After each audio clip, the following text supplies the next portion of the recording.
Control of the Senate will come down to a few key states this November.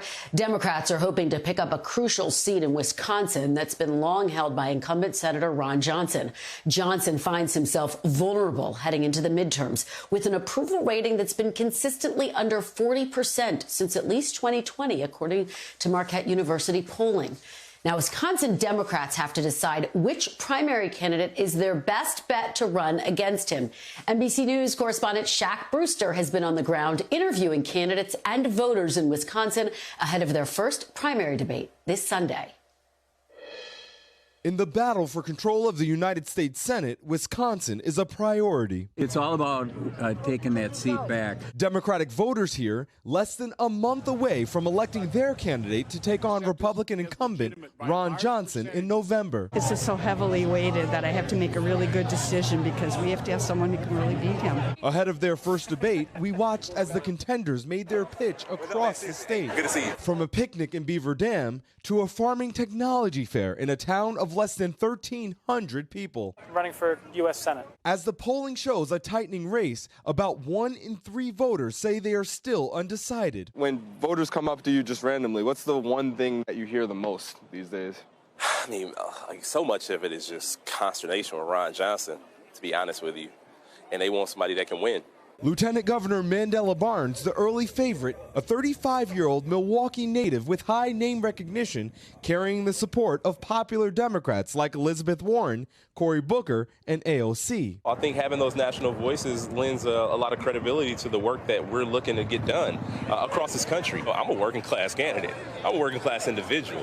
The people in the U.S. Senate don't understand what life is like for working people. His pitch, an attack on the incumbent, but also an unmistakable jab at his closest Democratic rivals, especially Alex Lazary. Gets it done. Whose support jumped as he turned millions of his own dollars into a flood of television ads. Yeah, I'm the Bucks guy. The 35-year-old Milwaukee Bucks executive now statistically tied for first place. It's not just about the money being spent on television. I know that's, what the shiny object and what the pundits love to talk about. I've got that track record, whether it's raising wages, helping create 10,000 good-paying union jobs or bringing more investment to this state. But with abortion now heavily restricted in Wisconsin, State Treasurer Sarah Godlewski says her campaign has new momentum. As the only woman in this race, the whole overturning Roe v. Wade has really been, I believe, a game changer, because right now women in the state of Wisconsin no longer have the ability to make their reproductive freedom decisions.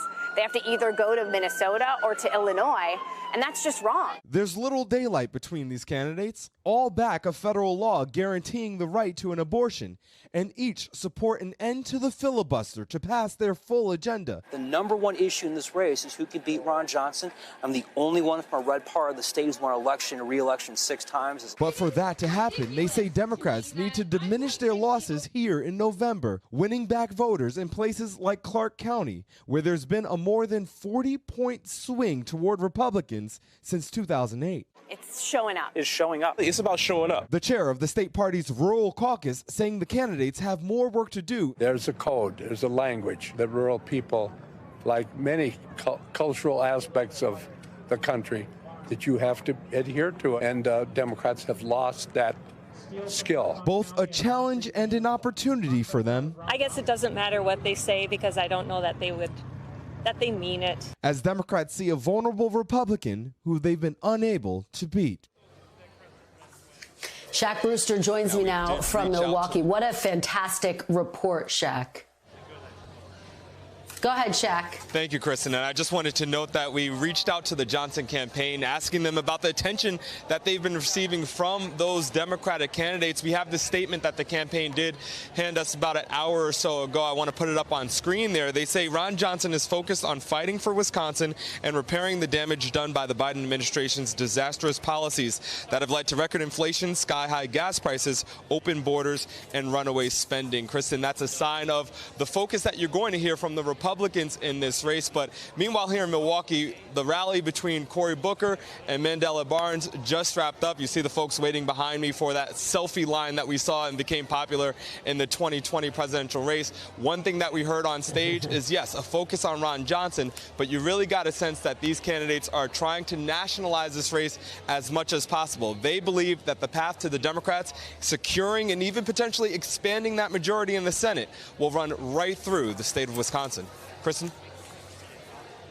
Yeah, Democrats see Wisconsin as one of their potential pickup seats. There's no doubt about that. Shaq, Sure. Really great reporting and interviews with the candidates. So we're of course, all going to watch very closely to see what happens in the debate on Sunday. What do you think the big issues are going to be in the debate? You talked about how they want to nationalize this. Ron Johnson making inflation, of course, the big issue, the economy. What are Democrats going to be talking about? That's right. When you talk to the candidates, there is definitely that focus on the economy, but you also hear the focus on winning and keeping control of the Senate. And what they say is that in order to pass their agenda, in order to pass, in order, I should say, to codify Roe, in order to pass voting rights or to pass substantial climate change legislation, they say they need to win this seat. You know, something unique in this race is there's not much daylight between these candidates. These candidates agree on a lot of the same issues. They have very similar policy positions. So what you expect to see and what you can expect to see on that stage is these candidates try to point out what makes them different and what makes them the best candidate to take on and defeat Ron Johnson. Kristen, is something similar to what we heard in 2020, where when you talk to the voters, their priority is defeating the Republican incumbent. In 2020, it was President Trump. This time around, it's Senator Ron Johnson here in Wisconsin. It sure is. All right. Well, they're going to be fireworks, I bet, on Sunday. Shaq Brewster, such great reporting, as always. Great to see you. Thank you. Thanks for watching our YouTube channel. Follow today's top stories and breaking news by downloading the NBC News app.